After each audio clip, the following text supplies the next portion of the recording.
Listen to that old gal roar. Watch her roll. Isn't that sweet music to a railroader? Maybe you won't admit it, but I'll bet it makes the shivers run up and down your spine. There's something about this railroad game that really gets in your blood. It's the reason why many of our families have been railroading for generations. What is this great railroad we're all so proud of? What makes it tick? Let's find out what it means to us. Let's see what is within the oval. First of all, there is land. Land spread through the richest part of America.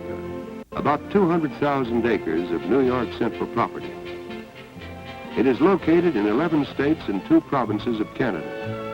The area which we serve directly produces 2/3 of the nation's manufactured goods and provides a home for more than 1/2 its people. We are working in a rich territory, rich with people and rich with the good things of this earth. The land owned by our company ranges from rugged country like this to some of the most valuable real estate in the world. Probably the most important is the land on which our track stands. The central system has 11,000 miles of road comprising over 26,000 miles of track. Our tracks are on the ground, below the ground, and above the ground. We built them and we maintain them. It's some of the finest track in the world, and it has helped to make our railroad what it is today. Our passengers appreciate the smooth ride we can give them on the water level route. Next in importance comes our fleet of trains. We can call the roll and be mighty proud of the names we all know so well. The Century, Empire, Commodore, Riley, New England States, Mercury, Southwestern, Pacemaker, and plenty of others that are favorites of the traveling public, our customers. Those names mean the last word in travel comfort and dependability. Their long years of day-by-day top performance have made the New York Central first in the hearts of many a traveler. There are many other trains without names, but with such symbols as NY6, ND1, CD4, BF1, BA6. They tell a story of the job we do for our shippers. These and many other hot shots are the backbone of our famous freight service. Shippers count on us to keep schedules and deliver the goods on the advertised. It takes a whale of a lot of power to haul these trains. We do the job with more than 4,000 locomotives in a great variety of sizes and types. Steam, electric and diesel electric, power for every purpose. Pacifics, Hudsons, Mohawks, Niagaras, together with an ever-growing fleet of diesels, all names famous in motive power history. For our varnish jobs, we've some 5,000 cars with more coming out of the shops. That is a yard full in any man's language. Coaches, MU cars, diners, tavern cars, sleepers, all designed to make it easy and pleasant for people to travel. When you count our system freight cars, you will reach a figure well over 155,000. Boxcars, flat cars, stock cars, hoppers, reefers, and a good many other special types. They are moving over the rails all over the United States, Canada, and Mexico. While we are talking about owning things, don't overlook the thousands of buildings owned by the system. Some are tiny and some are huge. There are stations and shops, towers and office buildings, all over the part of the country served by our railroad. Whether shanty or skyscraper, each plays its part in working on the railroad. Yes, this is all very fine, and I know just what you're thinking by this time. The $64 question. What good is all this property without you and me? Now you're talking. Frankly, it wouldn't be worth two hoots without people like us. Incidentally, we wouldn't be much good without all this equipment and property. Did you ever think of that angle? It takes tools to do a job, and somebody has to provide them for us. Here's a man who works for the New York Central. He is our president, keeps the system running. How would you like his responsibility on your shoulders? This seagoing railroader runs one of our tugs in New York Harbor. Ours is the largest railroad marine fleet in the world. Here's another fellow who has an important job. He makes friends for us by keeping our track in good shape. Not all railroaders are men. About 6,000 women are doing a bang-up job in a good many different lines of work. This genial gentleman is in a vital spot. As manager of passenger transportation, it is his task to have trains ready when people want to go places. Maybe this job isn't as exciting as running an engine, but it is just about as important. Constant, careful maintenance keeps our trains running and running smoothly. The hand on the throttle is a big factor in keeping our shippers and passengers happy. Constant skill at this job can win us a good many friends. Very little happens that is not first planned on paper. That takes its own kind of skill and training. Our agents are very important in contact with the public and as our salesmen. They keep the dollars clinking in our till. If this man fails, our trains are tied up. He certainly helps to keep them rolling. Butchers on a railroad? Where can you find better ones? Our dining service knows how to win friends among the passengers. Service is a big word in our game. This is the kind that passengers really enjoy, the kind that makes passengers constant customers. You see how it goes.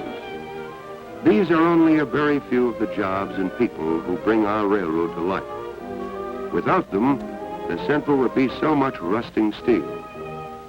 Each is important and each is dependent on the other fellow. Yet the employee working behind the scenes is just as vital to the success of our business and to the job security of all of us as those who meet the public every day. You can talk about vital industries all you want to, but none can beat the railroad for being really important to the nation. Most of the basic industries like coal mining, steel making, and a good many others just couldn't exist without the mass transportation service we give them. There is hardly a raw material or a finished product which is not hauled by us at some stage of the game. We not only haul the goods, we haul the machines that make the goods. Our coal handling alone keeps business humming. Over 1 million carloads a year roll over the New York Central rails. There is another job we do that is essential to this country of ours. It's moving the United States mail. Our rolling post offices handle thousands of tons each month. Letters, papers, and parcels ride on the head end of our most important trains. Think of the part this plays in keeping industry alive.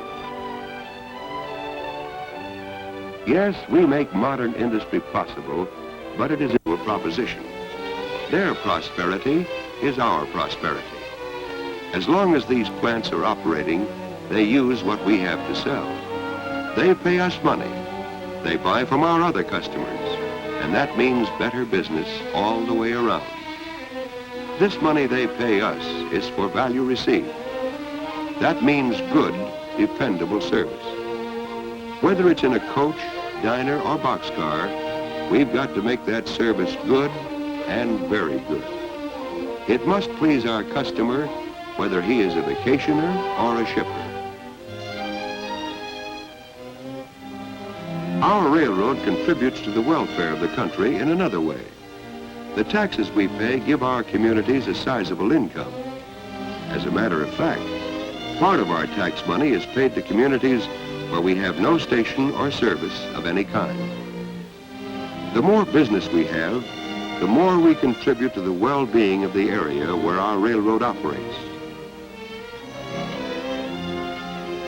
The money we spend for supplies is staggering. We shop for an amazing variety of products, and our purchasing department spent more than $170 million for supplies in a recent typical year.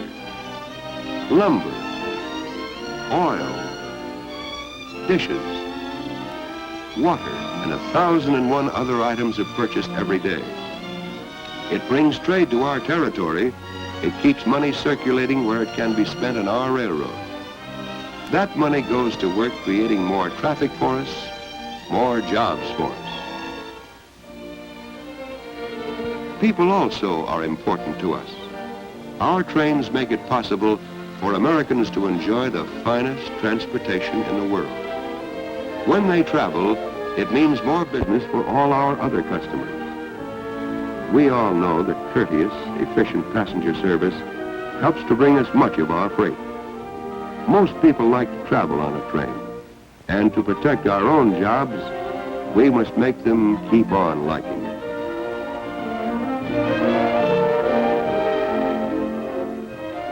What about the future? What do we hope to do? How will it affect us? We want more freight and more passengers. We can get that business if we can give the service that people want and need. There's a tremendous amount of income ready to be picked up and put to work. New industries located on our line.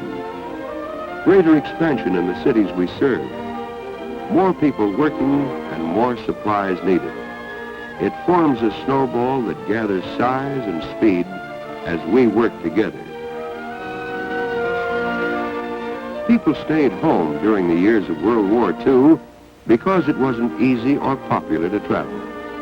Many of them saved money with the idea of taking trips when things got better. Well, things are better now, and they are making those trips. The question is, how many of them can we get to ride on our train? There are other ways to travel, and the air, bus, and steamship lines also want the business. And they are working hard to get it.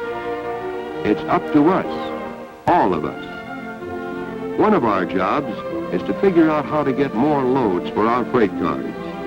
We've got to keep a steady stream going into these cars and rolling over our railroad in order to keep us at work. That's a responsibility we all have to share. All the agreements and contracts in the world won't mean a thing unless the business keeps on coming. As an example of what is in store for us, let's take the construction industry. In this field, there has been a tremendous development. Uncounted thousands of houses and other buildings are needed all over the country. We will haul more and more materials for both private home construction and industrial building. We have a perfect setup for it and the best possible equipment to handle the load. Whole new industries are growing up along our tracks. We will help to build them, and we will serve them after they are in operation. Vast areas of new homes are developing, and these activities need what we have to offer. Again, we will continue to serve. The people who live in these homes are potential passengers and shippers. At this point, you're probably wondering how we're going to get all this business. What is the company going to do to help us bring in the revenue? Well, that's a fair enough question, and here's some of the answers. Let's take new equipment first. In the first 4 post-war years, more than $250 million was spent or committed on the central system for new cars and locomotives of the very latest types. The 820 passenger train cars purchased in this program constituted the largest order for passenger equipment in railroad history. These new cars are attracting new business and teaching people that rail travel is comfortable travel. This new equipment is just what the passengers order. By means of a special survey, we asked many thousands of passengers to tell us what features they would like in post-war passenger equipment. From that point on, we analyzed their needs and incorporated many new ideas in the design of our cars. We are doing our best to give them what they ordered.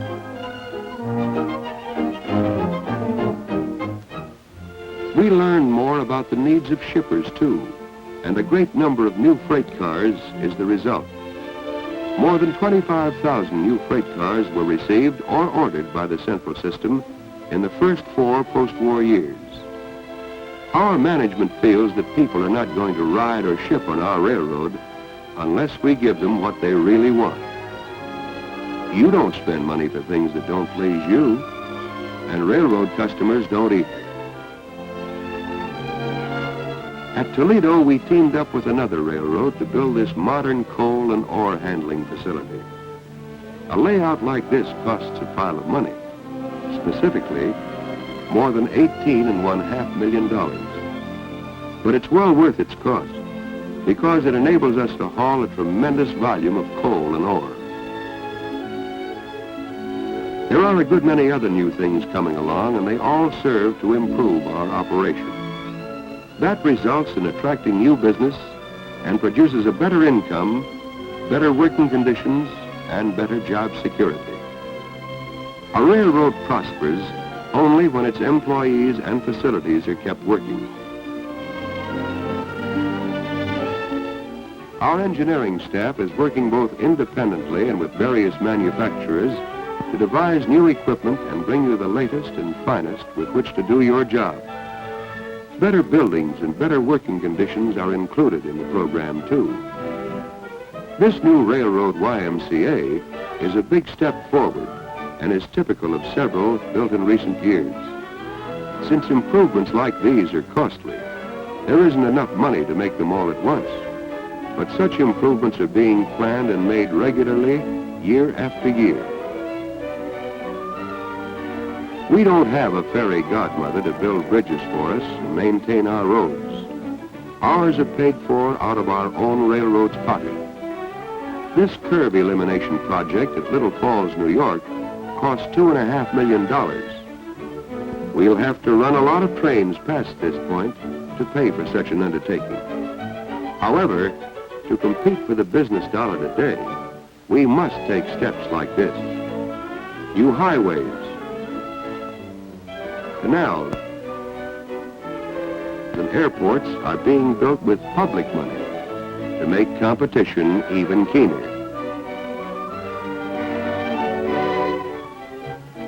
The New York Central is undertaking the largest employee training program in its history. It is going to be easier for you to learn more about your job.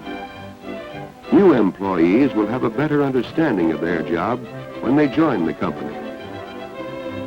In order to make the best possible use of our equipment, in order to further improve the high quality of our service, we must all learn more about the right way to do our jobs. That's the way to get ahead. Several new instruction cars have been making their way over our road.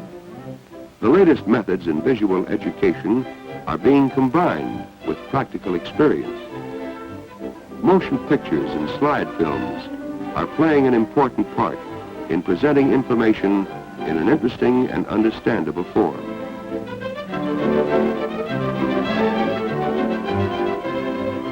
Another valuable feature of the program is our public relations course. In small, informal groups, employees from many departments are given an opportunity to discuss problems that affect the railroad, the public, and the individual employee. From these sessions have come many ideas which have resulted in improved working conditions and more efficient operation.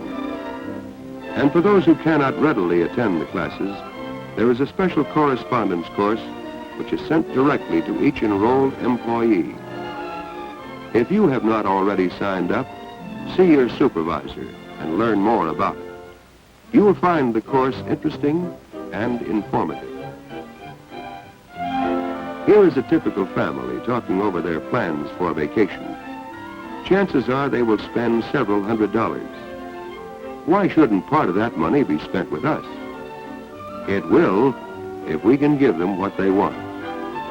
This manufacturer is going to spend money too. He has no particular reason to spend it with us, unless we can give him the transportation he wants at a price he can afford to pay. Just what does good business mean to us? Steady work and constant income. It means those trips we have planned for years. Maybe a new car or radio, or a dozen other things we hope to buy. It may mean a new home, a better education for our children, a good savings account for a rainy day, and better job security. All these things are the result of good business for our company. And good business for our company depends on good business for other companies. Let's not kid ourselves. If we let customers slip through our fingers, we are letting dollars slip from our pockets. We have a fine railroad with fine equipment. We've got a great group of employees. Together we can challenge any competition. It's up to us, all of us, through our combined efforts to provide better and better service to make our own future secure.